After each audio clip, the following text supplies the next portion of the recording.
Hello दोस्तों, तो आज के इस वीडियो में हम देखने वाले हैं क्लास 10th के मोस्ट इम्पोर्टेंट ऑब्जेक्टिव क्वेश्चन विज्ञान के। जी हाँ दोस्तों, केमिस्ट्री के और फिजिक्स के और बायोलॉजी के तीनों ही मिला के यानी कि विज्ञान के आज के इस वीडियो में ऑब्जेक्टिव क्वेश्चन को देखने वाले, जो कि मोस्ट इंपॉर्टेंट 2022 के एग्जाम के लिए है। तो बिना देरी के हुए शुरू करते हैं आज का यह वीडियो सेशन। और दोस्तों, चैनल पर पहली बार आए तो चैनल को सब्सक्राइब जरूर कर लीजिए। तो यहाँ से हम फर्स्ट क्वेश्चन का शुरुआत करते हैं और फर्स्ट क्वेश्चन से हम देख लेते हैं। यहाँ पर पूछा गया है एक मैक्रो एम्पीयर बराबर होता है कि 1 मीटर एम्पीयर बराबर कितना होता है। तो वो होता है 10⁻³ एम्पीयर हो जाता है। कितना होता है? 10⁻³ एम्पीयर। ऑप्शन नंबर ए क्या है? विल बी राइट आंसर, सही है। इसका नेक्स्ट क्वेश्चन, दूसरा क्वेश्चन में देखते हैं कि डीजल का उपयोग होता है। डीजल का उपयोग किस में होता है? तो भारी वाहनों में, रेल के इंजनों में, विद्युत उत्पादन में, इनमें सभी में, यानी कि डीजल का उपयोग इन सभी में होता है। क्या होता है? इन सभी में जो होता है डीजल का उपयोग होता है। तो इस 2 नंबर क्वेश्चन का सही आंसर ऑप्शन नंबर डी क्या है? बिल्कुल ही सही आंसर है। इसका तीसरा क्वेश्चन में आते हैं और तीसरा क्वेश्चन में हम देखते हैं कि क्या पूछा गया।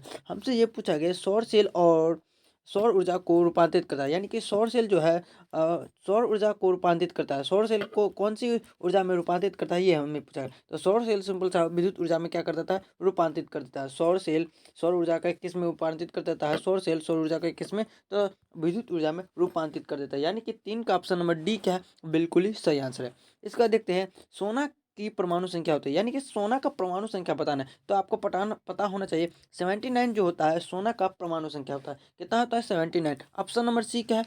बिल्कुल ही सही आंसर है। इसका नेक्स्ट क्वेश्चन में आते हैं, 5 नंबर क्वेश्चन को देखते हैं। और 5 नंबर पूछा गया है, निम्न में से कौन ऑक्सीकरण की क्रिया नहीं होती है? तो मैं आपको बता दूं, दहन में, श्वसन में और भोजन का पचाना, ये क्या है? ऑक्सीकरण अभिक्रिया है। बट यहाँ पे जो अवक्षेपण जो होता है, अवक्षेपण में ऑक्सीकरण की अभिक्रिया नहीं होती है।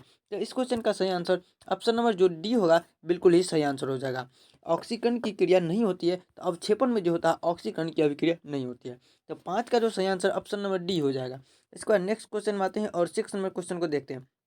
यहाँ पे हमसे पूछा गया है ऑक्सीजन की संयोजकता। यहाँ पे ऑक्सीजन की संयोजकता पूछा गया, तो ऑक्सीजन की संयोजकता निकालेगा 6 और 2 हो जाता है, यानी कि अष्टक पूरा करने 2 और 6 हो जाता है। तो अष्टक पूरा करने के लिए उसे 2 इलेक्ट्रॉन की जरूरत पड़ेगी, तो यानी कि 2 हो जाएगा। ऑक्सीजन की संयोजकता कितनी हो जाएगी? 2 हो जाएगी। 6 का जो सही आंसर है option number C will be right answer है। नेक्स्ट क्वेश्चन में आते हैं और यहाँ पूछा गया है, अम्लीय वर्षा के लिए जल का पीएच मान होता है। तब 5.6 जो से क्या होता है? हल्का कम होता है, यानी 5.6 से कम होता है। किसका? तो अम्लीय वर्षा का पीएच मान, यानी कि ऑप्शन नंबर बी क्या है? बिल्कुल ही सही आंसर है। नेक्स्ट क्वेश्चन में आते हैं और यहाँ पे हम देखते हैं कि चींटी के डंक में कौन सा अम्ल पाया जाता है। तो चींटी के डंक में मैं आपको बता दूं, तो जो चींटी का डंक होता है उसमें ना तो एथेनोइक सिट्रिक मिथेनोइक अम्ल। चींटी के डंक में कौन सा अम्ल होता है? मेथेनोइक अम्ल होता है। मेथेनोइक अम्ल को हम सिंपल सा क्या बोलते हैं? फॉर्मिक अम्ल भी बोलते हैं। मेथेनोइक अम्ल को सिंपल सा फॉर्मिक अम्ल के नाम से भी जाना जाता है। यानी कि चींटी के डंक में जो होता है वो मेथेनोइक अम्ल होता है। ऑप्शन नंबर सी याद रखेंगे। नेक्स्ट क्वेश्चन में आते हैं, एग्जाम का जो अगर आप तैयारी करना चाहते हैं 2022 के एग्जाम के लिए, तो आप इस चैनल को सब्सक्राइब भी कर लें। क्या है? 9 नंबर क्वेश्चन, निम्नलिखित में से कौन सा संवहन उत्तक है? संवहन उत्तक पूछा गया, एक संवहन उत्तक कौन सा हो जाएगा? तो यहाँ पे जो संवहन उत्तक हो जाएगा आपको, संवहन उत्तक यहाँ पे जो आपको हो जाएगा सिंपल सा फ्लोएम फ्लोएम और जाइलेम, ये दोनों ही क्या होते हैं? संवहन उत्तक हो जाते हैं, यानी कि ऑप्शन नंबर डी इसका बिल्कुल ही सही आंसर है। नेक्स्ट क्वेश्चन में आते हैं और 10 नंबर क्वेश्चन में देखते हैं कि प्रोटोजोआ उत्सर्जित पदार्थ का निष्कासन कैसे करता है। प्रोटोजोआ होता है उत्सर्जित पदार्थ का निष्कासन कैसे करता है, ये सिंपल सा पूछा गया है।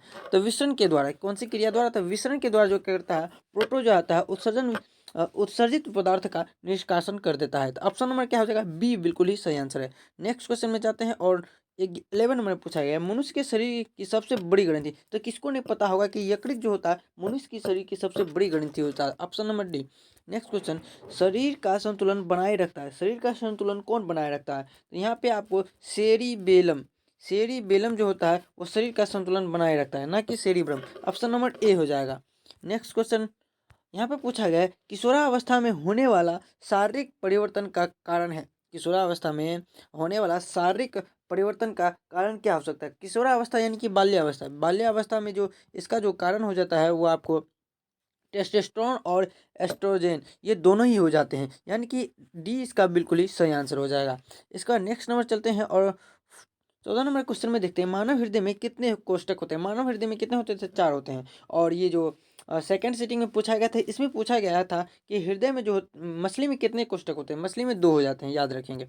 नेक्स्ट क्वेश्चन, रक्त क्या है? रक्त क्या है? ये सिंपल सा पूछा गया कि डायरेक्ट टाइप से रक्त, रक्त क्या है? एक प्रकार का उत्तक है। रक्त क्या है? तो उत्तक है। ऑप्शन नंबर ए हो जाएगा। नेक्स्ट क्वेश्चन में जीन शब्द किससे प्रस्तुत किया गया है? जीन शब्द जो होता है किससे प्रस्तुत किया गया है? जीन शब्द जो होता है जोहेंस से प्रस्तुत किया गया। ऑप्शन नंबर सी हो जाएगा। नेक्स्ट क्वेश्चन में आते हैं, यहाँ पे पूछा गया है विद्युत चुंबक बनाने के लिए किस पदार्थ के छड़ का उपयोग किया जाता है? तो विद्युत चुंबक जो होता है नरम लोहा का बनाया जाता है। ऑप्शन नंबर सी।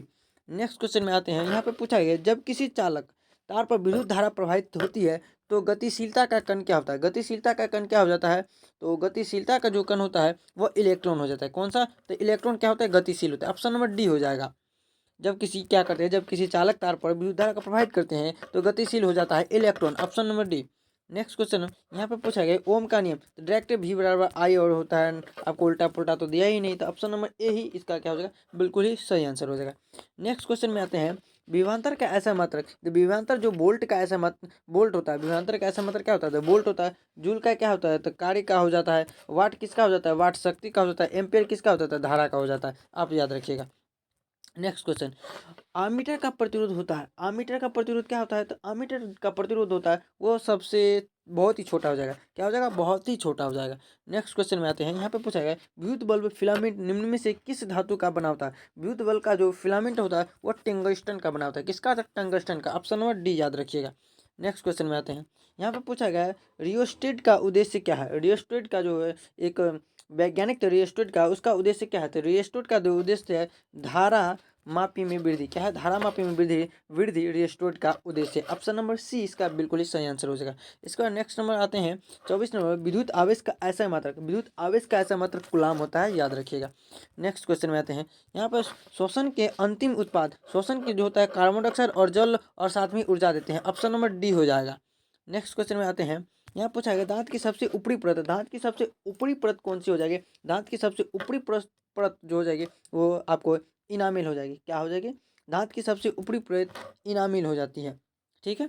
इसका नेक्स्ट क्वेश्चन में आते हैं, मानव आहार नाल का सबसे लंबा भाग है, मानव आहार नाल का सबसे लंबा भाग छोटी आंत होता है। कौन सी आंत होता है? छोटी आंत होता है। ऑप्शन नंबर इसका क्या हो जाएगा? बी बिल्कुल ही सही आंसर हो जाएगा।